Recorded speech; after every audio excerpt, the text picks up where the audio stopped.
আমার প্রিয় ছাত্রছাত্রীবৃন্দ, কল্যাণী বিশ্ববিদ্যালয়ের অন্তর্গত বিভিন্ন কলেজের যে সমস্ত ছাত্রছাত্রী ফোর্থ সেমিস্টারে পড়াশোনা করছো এবং তোমাদের বাংলা জেনারেল পেপার হিসাবে রয়েছে, অর্থাৎ বাংলা পিসিসি 4 পেপার হিসাবে রয়েছে, তোমাদের জন্য এই সাজেশনের ভিডিওটি অবশ্যই ভিডিওটি শেষ পর্যন্ত দেখবে, কোনো রকম স্কিপ করবে না, তাহলে তোমাদেরই প্রয়োজনীয় ইনফরমেশন তোমরা জানতে পারবে না। আর ভিডিওটি যদি ভালো লাগে অবশ্যই ভিডিওতে লাইক করবে এবং বন্ধুদের সঙ্গে শেয়ার করবে, যাতে তারাও উপকৃত হতে পারে। এবার চলো দেখে নিই আজকের সাজেশনটি। ফোর্থ সেমিস্টার বেঙ্গলি পিসিসি 4, অর্থাৎ কল্যাণী ইউনিভার্সিটির তোমাদের বাংলা জেনারেলের ফোর্থ পেপারের সাজেশন, 5 ও 10 মার্কের প্রশ্নের সাজেশন 2024। আজকে যে সাজেশন তোমাদের সামনে উপস্থাপন করছি, এই সাজেশন অনুযায়ী যদি প্রশ্ন উত্তরের পিডিএফ কপি সংগ্রহ করতে চাও, তাহলে প্রতি পেপারের জন্য 200 টাকা করে পেমেন্ট করতে হবে, অর্থাৎ বাংলা সিসি 4 পেপারের জন্য 200 টাকা পেমেন্ট করতে হবে। শর্ট প্রশ্ন এবং বড় প্রশ্ন উত্তর সহ কমপ্লিট পেয়ে যাবে, 2, 5, 10 মার্কের প্রশ্ন ও উত্তর পেয়ে যাবে। সেই সঙ্গে তোমরা অন্যান্য বিষয়ও পেয়ে যাবে, ইতিহাস, রাষ্ট্রবিজ্ঞান, এডুকেশন, দর্শন, এসিসি, জিই সমস্ত পেপার তোমরা পেয়ে যাবে। তোমরা ইদিক ওদিক ছোটাছুটি না করে অর্থ এবং সময়ের যদি সাশ্রয় করতে চাও, তাহলে আজই নিজেরাও হোয়াটসঅ্যাপ নাম্বারে যোগাযোগ করো, প্রয়োজনে ফোনে কথা বলে নাও, তারপরে নোট সংগ্রহ করো। তোমাদের অর্থ এবং সময়ের যেমন সাশ্রয় হবে, সেই সঙ্গে পরীক্ষায় সমস্ত প্রশ্ন তোমরা কমন পেয়ে যাবে। দেখো, সিলেবাস প্রথমে দেওয়া রয়েছে। পর্ব 1 রয়েছে উপন্যাস কপালকুণ্ডলা বঙ্কিমচন্দ্র চট্টোপাধ্যায়ের লেখা। পর্ব 2 রয়েছে নাটক একে কি বলে সভ্যতা মধুসূদন দত্তের লেখা। আর পর্ব 3 তোমাদের দুটো প্রবন্ধ রয়েছে। সেই প্রবন্ধ দুটি হচ্ছে বিবেচনা ও অবিবেচনা রবীন্দ্রনাথ ঠাকুরের লেখা, আর পটুয়া শিল্প যামিনী রায়ের লেখা। এবার তোমাদের সামনে সাজেশনের প্রশ্নগুলো উপস্থাপন করছি। দেখো, সাজেশন 2024 এইভাবেই তোমরা পিডিএফ কপি পাবে। কপালকুণ্ডলা থেকে প্রশ্ন। 1 নম্বর প্রশ্ন, ট্র্যাজেডি হিসাবে কপালকুণ্ডলা উপন্যাসের সার্থকতা বিচার করো। 2 নম্বর প্রশ্ন, কপালকুণ্ডলা উপন্যাসের নায়িকা কপালকুণ্ডলার চরিত্র বৈশিষ্ট্য আলোচনা করো। 3 নম্বর প্রশ্ন, কপালকুণ্ডলা উপন্যাসের অতি প্রাকৃত ঘটনাবলীর উপযোগিতা সম্পর্কে আলোচনা করো। 3 নম্বর প্রশ্ন, কপালকুণ্ডলা উপন্যাসের নামকরণের সার্থকতা বিচার করো। 4 নম্বর প্রশ্ন, কপালকুণ্ডলা উপন্যাসের নায়ক নবকুমারের চরিত্র বৈশিষ্ট্য আলোচনা করো। এরপরে 5 নম্বর প্রশ্ন, আগ্রার রাজপরিবারের সঙ্গে সপ্তগ্রামের বাঙালি পরিবারের যোগ সূত্র স্থাপনের কাজ স্বাভাবিক এবং সঙ্গত হয় নাই, মন্তব্যটির যৌক্তিকতা বিচার করো। 6 নম্বর প্রশ্ন,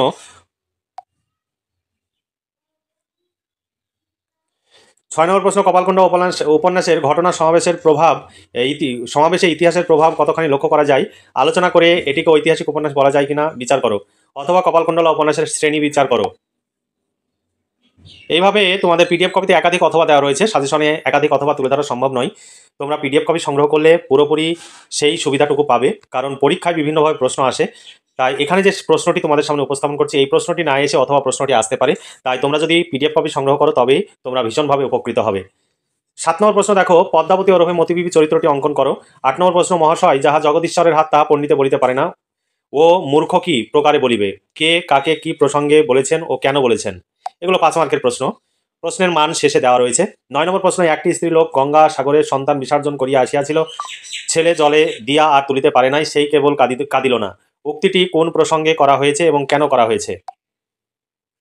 10 নম্বরের প্রশ্ন, অধিকারী মনে করিলেন সকলই বুঝিলেন, কপালকুণ্ডলার মনে করিলেন সকলই বুঝিলেন, অধিকারী কাকে বলা হয়েছে, বোঝাবুঝি কি সত্য সার্থক হয়েছিল।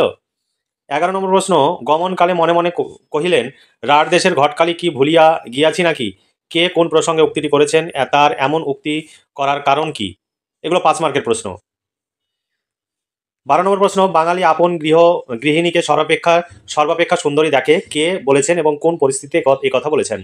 13 নম্বর প্রশ্ন, ভিক্ষুকের বিহবল ভাব ক্ষণিক মাত্র, তখন এদিক ওদিক চাহিয়া ঊর্ধ্বশ্বাসে গহনা লইয়া পলায়ন করিল, কোন পরিস্থিতিতে কিভাবে ঘটনাটি ঘটেছিল। 14 নম্বর প্রশ্ন, বাঙালি অবস্থায় বাঙালি বশীভূত হয় না, কোন প্রসঙ্গে লেখক এই মন্তব্য করেছেন, এই মন্তব্যে তার কিরূপ মানসিকতার প্রকাশ ঘটেছে। একেই কি বলে সভ্যতা নাটক থেকে প্রশ্ন। 1 নম্বর প্রশ্ন, একে কি বলে সভ্যতা প্রহসনের নামকরণের যথার্থতা ও যুক্তিসঙ্গত হয়েছে কিনা আলোচনা করো। 2 নম্বর প্রশ্ন, একে কি বলে সভ্যতা নাটক অবলম্বনের নবকুমার চরিত্রটি আলোচনা করো। 3 নম্বর প্রশ্ন, একে কি বলে সভ্যতা নাটকের তৎকালীন সমাজ বাস্তবতার চিত্র কতটা ফুটে উঠেছে আলোচনা করো। 4 নম্বর প্রশ্ন, একে কি বলে সভ্যতা প্রহসন রূপে কতটা সার্থক হয়েছে আলোচনা করো। 5 নম্বর প্রশ্ন, একে কি বলে সভ্যতা প্রহসনের নারী চরিত্রের ভূমিকা প্রসঙ্গে গৃহিণী চরিত্রটি বিশ্লেষণ করো। 8 নম্বর প্রশ্ন, একে কি বলে সভ্যতা প্রহসনে প্রসন্ন চরিত্রটি বিশ্লেষণ করো। 9 নম্বর প্রশ্ন, নৃত্যকালী ও কমলাকে তাদের সম্পর্ক আলোচনা করো। 10 নম্বর প্রশ্ন, একে কি বলে সভ্যতা প্রহসনে বার বিলাসিনীর চরিত্রটি অঙ্কন করো। 11 নম্বর প্রশ্ন, একে কি বলে সভ্যতার নাটক অবলম্বনে বাবাজি চরিত্রটি বিশ্লেষণ করো। 12 নম্বর প্রশ্ন, সার্জেন্ট চরিত্রটি অঙ্কন করো। 13 নম্বর প্রশ্ন, বৈদ্যনাথ ও মুটিয়াদয়ের চরিত্র দুটি বিশ্লেষণ করো। 13 নম্বর প্রশ্ন, একে কি বলে সভ্যতা প্রহসনের চরিত্রগত সংলাপের বৈচিত্র্যের রূপগুলি বর্ণনা করো। এরপরে বিবেচনা অবিবেচনা, তোমাদের দুটি প্রবন্ধ রয়েছে। বিবেচনা অবিবেচনা রবীন্দ্রনাথ ঠাকুরের লেখা। এই প্রবন্ধ থেকে তোমাদের ভীষণ ইম্পর্টেন্ট প্রশ্ন। সেই বন্যার বেগ কমিয়া আসিয়াছে, আজ আবার বাঁধিবলের বেড়া বাঁধিবার দিন আসিয়াছে। প্রাবন্ধিক বন্যার বেগ এবং বাঁধবলের বেড়া বলতে কি বুঝিয়েছেন, বিশদভাবে আলোচনা করো। 2 নম্বর প্রশ্ন, বিবেচনা বিবেচনা প্রবন্ধে রবীন্দ্রনাথ পাশ্চাত্যের সঙ্গে এদেশের মানসিকতা যে তুলনা করেছেন তা সংক্ষেপে লেখো। প্রসঙ্গত লেখকের সমর্থন কোন দিকে। 3 নম্বর প্রশ্ন, সমকালীন রাজনৈতিক পরিস্থিতির প্রেক্ষাপটে রবীন্দ্রনাথের বিবেচনা অবিবেচনা প্রবন্ধটির বক্তব্য বিশ্লেষণ করো। 4 নম্বর প্রশ্ন, ইহারা কুন্তিসুত কর্ণের মতো। প্রাবন্ধিক ইহারা বলতে কাদের বুঝিয়েছেন, কর্ণকে তার সঙ্গে তুলনার কারণ কি। 5 নম্বর প্রশ্ন, পৃথিবীর 12 আনা জল 4 আনা স্থল, এইরূপ বিভাগ না হইলে বিপদ ঘটিত। লেখকের অনুসরণে এই উক্তির প্রাসঙ্গিকতা বিচার করো। 6 নম্বর প্রশ্ন, পৃথিবীর সমস্ত বড় সভ্যতায় দুঃসাহসের সৃষ্টি কাল লেখা কোন রচনার অংশ, উদ্ধৃত মন্তব্যটির ব্যাখ্যা করো বা তাৎপর্য বিশ্লেষণ করো। এরপরে তোমরা যদি এই সমস্ত প্রশ্ন উত্তরের পিডিএফ কপি সংগ্রহ করতে চাও তাহলে নিচে দেওয়া হোয়াটসঅ্যাপ নাম্বারে যোগাযোগ করো। এটাই ফোনপে এবং গুগল পে নাম্বার। এই নাম্বারেই তোমাদের পেমেন্ট করে পেমেন্টের অরিজিনাল রিসিভ কপিটি তোমাদের হোয়াটসঅ্যাপ নাম্বারে শেয়ার করতে হবে তাহলে, এবং বিষয়টি লিখে দিতে হবে। সঙ্গে সঙ্গে তোমরা প্রশ্ন উত্তরের পিডিএফ কপি পেয়ে যাবে। শুধু বাংলা বিষয় নয়, ইতিহাস, রাষ্ট্রবিজ্ঞান, এডুকেশন, দর্শন সমস্ত বিষয়ের এসিসি থেকে শুরু করে এলসিসি বাংলার সমস্ত পেপার তোমরা পেয়ে যাবে। প্রত্যেকটি পেপারের জন্য 200 টাকা করে পেমেন্ট করতে হবে। আর তোমরা অবশ্যই নিচে দেওয়া হোয়াটসঅ্যাপ নাম্বারে যোগাযোগ করে নেবে। তোমার বিষয়ের নোটস রেডি আছে কিনা জেনে নেওয়ার পর তোমরা পেমেন্ট করবে।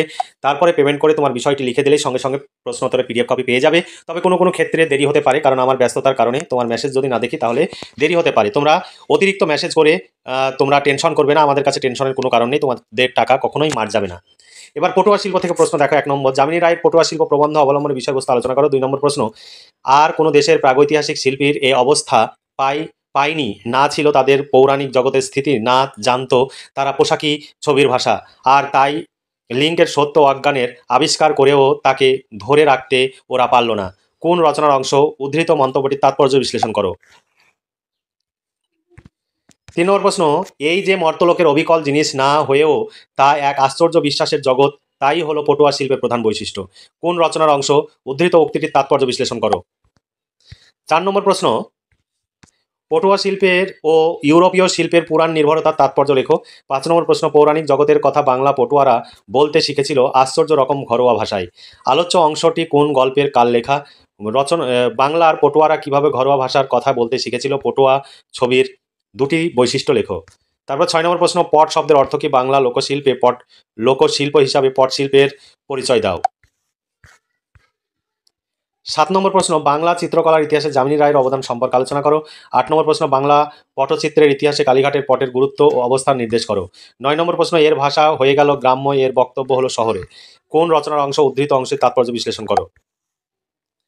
10 নম্বর প্রশ্ন, পটুয়া শিল্প বলতে দেশে কয়েকটা কুসংস্কার আছে, কোন রচনার অংশ। লেখক কুসংস্কারগুলি কি কি বলে বর্ণনা করেছেন, লেখো।